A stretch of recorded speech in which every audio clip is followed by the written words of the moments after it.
Tinututukan naman ng lokal na pamahalaan ng Uminga ng pagpapatupad po ng Cattle Development Program na layong palakasin ang industriya ng baka sa bayan.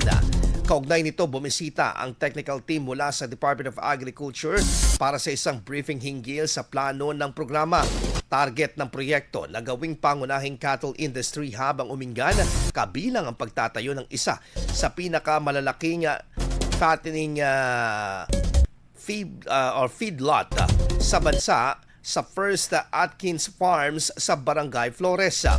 Inaasahan ng lokal na pamahalaan na sa pamamagitan ng ugnayan ng pribadong sektor at mga lokal na magsasaka, mas mapapalakas pa ang produksyon, seguridad sa pagkain at kabuhayan sa naturang bayan.